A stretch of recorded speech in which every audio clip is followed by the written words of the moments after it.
28 मराठीमध्ये आपले स्वागत आहे। आजच्या मोठ्या बातम्यांबद्दल बोलूया। श्री पंकज मुकणे सामाजिक कार्यकर्ते जव्हार यांचे अप्पर जिल्हाधिकारी कार्यालय जव्हार यांच्यासमोर विविध मागण्यासाठी आमरण उपोषण। दिनांक 13 ऑगस्ट 2026 रोजी अप्पर जिल्हाधिकारी कार्यालय जव्हार यांच्या कार्यालयासमोर श्री पंकज मुकणे सामाजिक कार्यकर्ते यांनी जव्हार तालुक्यातील विविध समस्याबाबत आमरण उपोषणाचे हत्यार उपसले आहे। त्यामध्ये 1. जव्हारमध्येच उच्च शिक्षण व्यावसायिक व विविध अभ्यासक्रम सुरू करावेत। 2. विद्यार्थ्यांसाठी मोफत ऑनलाईन हेल्प डेस्क व शिष्यवृत्ती सुविधा सुरू करणे। 3. पतंग शहा कुटीर रुग्णालयात डॉक्टर व कर्मचारी भरती करणे। 4. MRI, CT scan, sonography, ICU, trauma care centre चालू करणे। 5. 108 रुग्णवाहिका सेवा सक्षम करणे। 6. 200 खाटांचे अत्याधुनिक रुग्णालय सुरू करणे। 7. ग्रामीण गॅस नियमित व नवीन गॅस कनेक्शन सुविधा चालू करणे। 8. ST महामंडळाच्या गलथान कारभाराबाबत सुधारणा करणे। या व अशा अनेक मागण्या त्यांनी या उपोषणामध्ये घेतल्या आहेत। त्यांना समर्थन म्हणून Shri Prakash Chumbale sir, Dhande sir, Debaje sir, Shyam Raut, Aslam Faras, Shankar Navghare, Sanjay Bhagat, Ajay मुकणे व इतर मान्यवर उपस्थित होते। हे उपोषण यशस्वी करण्यासाठी सर्व जव्हारकर मंडळी त्यांच्या पाठीशी उभी राहणार आहे। वार्ताहर श्याम राऊत यांची रिपोर्ट। आज रोजी सामाजिक कार्यकर्ते पंकज मुकणे हे जव्हारवासियांच्या विविध मागण्यांसाठी आमरण उपोषणाला बसलेले आहेत। त्यांना मदत किंवा त्यांना सपोर्ट करण्यासाठी इथे प्रकाश चुंबळे सर आलेले आहेत। सर, आपण या बाबतीत काय सांगाल आम्हाला? सर, कसं आहे, तत्कालीन ठाणे जिल्ह्यामधून 2014ला नवीन पालघर जिल्ह्याची निर्मिती झाली। अपेक्षा नागरिकांना या अतिदुर्गम भागातल्या आदिवासी दुर्गम भागातल्या वंचित या समाजाला खूप अपेक्षा होती की नवीन पालघर जिल्हा आपला झाला तर यामधून काही इथल्या सगळ्यांचा विकास होईल असं अपेक्षा होती। पण आता 12 वर्ष झाले परंतु अद्यापही फारसा विकास झाला असं म्हणता येणार नाही।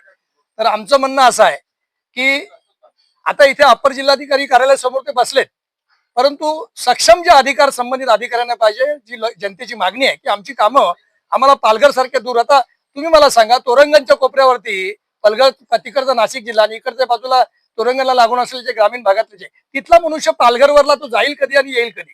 आणि मग इथे जर जव्हारला उपलब्ध होते त्यांना तिकडे जावं लागतं। ही कामं होत नाही। अशी छोटी मोठी बरेचसे कामं आम्ही निवेदनामध्ये पंकज मुकणे यांनी मेन्शन केलेलं आहे। आपण निवेदनाचा नागरिकांनी अभ्यास करावा। असं बघतो की जवळपास या 34 वर्षामध्ये आम्ही असं अनुभवलेलं आहे की बालमृत्यू कांडापासून तर आज तागायत आमची एकही समस्या कायमस्वरूपी सुटलेली नाही।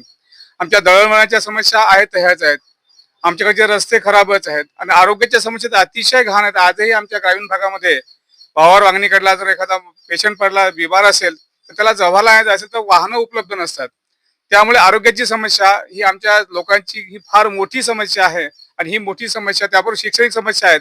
आमच्याकडे शाळा भरपूर आहेत, आश्रमशाळा पण आहेत, पण आश्रमशाळेची अवस्था आणि खाजगी शाळांची अवस्था पण अत्यंत वाईट आहे। आजही बऱ्याच प्रकारची पदं रिक्त आहेत, शिक्षक भरती होत नाही। एक शिक्षक आहेत, एक शिक्षक 4-4 वर्ग सांभाळतो, म्हणजे जे मुळात बेसिक शिक्षण आमच्या मुलांना द्यायला पाहिजे होतं ते दिल्या जात नाही। तर आरोग्याची समस्या आहे, शिक्षणाची समस्या आहे।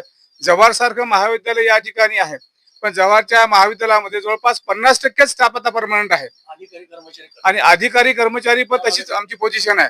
इथे अधिकारी येत नाहीत, कर्मचारी येत नाहीत, आले तर अपडाऊन करतात, अशा समस्या आहेत। त्यामुळे शासनाला आमची अशी विनंती आहे की आमचा हा जो लढा चाललेला आहे पंकज मुकणेचा, या लढ्याची त्वरित आपण दखल घेतली पाहिजे आणि दखल घेऊन आदरणीय आमचे खासदार हेमंतजी सवरा आणि आमचे आमदार हरिश्चंद्र भाई यांना आम्ही अशी विनंती करतो की आपण आमचे लोकप्रतिनिधी आहात, आपण याकडे लक्ष घातलं पाहिजे आणि आमच्या भागातल्या ज्या समस्या आहेत त्या आपल्याच समस्या समजून आपण त्वरित त्यांचा निपटारा केला पाहिजे अशी आपणाला विनंती आहे। धन्यवाद। सर्वांचे आभार। आज मी पंकज मुकणे 13 ऑगस्ट पासून उपोषणाला बसत आहे। त्याचं कारण असं की मी एवढ्या दिवसापासून बघतोय की इथूनचा जो गरीब आदिवासी भागातले जे नागरिक आदिवासी असो किंवा कोणत्याही समाजाचा माणूस असो, इथे आज आर्थिक दृष्ट्या सक्षम झालेले नाहीयेत आणि आपला विद्यार्थी हा आर्थिक दृष्ट्या सक्षम नसल्यामुळे तो अजूनही पूर्णतः त्याला शिक्षण घेता येत नाही। त्याच्यामुळे तो खूप याच्यामध्ये त्याला शिक्षण अर्धवट सोडावे लागत आहे। म्हणून मी शासनाला अशी विनंती केली, पूर्वी जो 8वी पर्यंत सक्त शिक्षण होते, तर 8वी पर्यंत शिक्षण सक्त न ठेवता आता पदवीधर पर्यंत शिक्षण करावं. त्याच्यानंतर जे आता कॉम्प्युटर वगैरे कोर्सेस आहेत किंवा तर ते सुद्धा शासनाने या मुलांना फ्रीमध्ये उपलब्ध करून द्यावेत. आणि जे त्यांना प्रवासासाठी जे बाहेरगावी जावे लागते परीक्षेसाठी किंवा इतर कोणत्याही कामाचे सर्व परीक्षा आणि उच्च शिक्षण जव्हारमध्येच सुरू झाले पाहिजेत. त्यानंतर आरोग्याच्या प्रश्नासंदर्भात इथे खूप खूप गंभीर समस्या आहेत. इथे एवढ्या वर्ष झाली वावर बाल मृत्यू झालं, पण तरी सुद्धा आमचं जव्हार काही सुधारलं नाही. इथे आजही छोटासा अपघात जरी झाला तरी आम्हाला इथून लोकांना नाशिक किंवा दुसऱ्या राज्यामध्ये परराज्य करावे लागत. आता तर सेल्वास इथून जवळ असल्यामुळे अशी माहिती मिळते की विनोबा भावे हॉस्पिटल हे सुद्धा आपले महाराष्ट्रातून जर पेशंट घेऊन गेले की ते पेशंट आपले घेत नाहीत व त्या पेशंटला पुन्हा इथे यावे लागते, ही अशी कंडिशन झालेली आहे. तरी यामध्ये शासन खरोखर लक्ष देईल का की या तर सुविधा मिळायलाच पाहिजेत, परंतु या ज्या सुविधा आहेत MRI असो, सिटी स्कॅन असो किंवा कोणत्याही ज्या सुविधा असोत या जव्हारमध्येच सुरू झाल्या पाहिजेत. ऑर्थोपेडिक ओटी जव्हारमध्ये आणि त्याच पूर्ण डॉक्टर उपलब्ध आणि सर्व मशिनरी इथेच उपलब्ध झाल्या पाहिजेत. 200 खाटांचं बेड येईल तेव्हा येईल, पण ह्या सुविधा इथेच झाल्या पाहिजे. त्यानंतर जर जागेची समस्या होत असेल तर आहे त्याच पतंगशा कुटीर रुग्णालयाच्या आवारामध्ये त्यांनी त्यांच्या जागेचा सर्वे त्या पाठीमागे 7 मजली किंवा 5 मजली इमारत बांधून त्या जागेमध्येच इमारत होते का याचा त्यांच्या नियमाप्रमाणे बसत असेल का ते करून घ्यावं, किंवा जेवढ्या खाटा बसत असेल वाढवता येत असेल तेवढ्या त्या वाढवून द्याव्यात. त्यानंतर गॅसचा तुटवडा पण खूप आता झालेला आहे. जवळजवळ 45 दिवसामध्ये ग्रामीण जव्हार भाग सारख्या भागामध्ये शहर भाग असताना किंवा इतर ठिकाणी सुद्धा 45 दिवसांनी गॅस बुकिंग होते. आणि गॅस लोकांचं त्याच्या आधीच आता लाकडं काही राहिलेली नाहीत. आणि या गॅस या 45 दिवसामुळे लोकांनी ची आता जंगलतोडी पुन्हा सुरू झालेली आहे. याला आळा घालण्यासाठी हा गॅस 25 दिवसाच्या आतमध्ये प्रत्येकाला मिळावा. त्यानंतर ज्या नवीन गॅस नोंदण्या बंद केलेल्या आहेत त्या नोंदण्या पूर्वत चालू कराव्यात. त्यानंतर जो अपर जिल्हाधिकारी आपला बाहेर ठिकाणी पालघर ठाणे जिल्हा आपला विभाजन होऊन आपल्याला अपर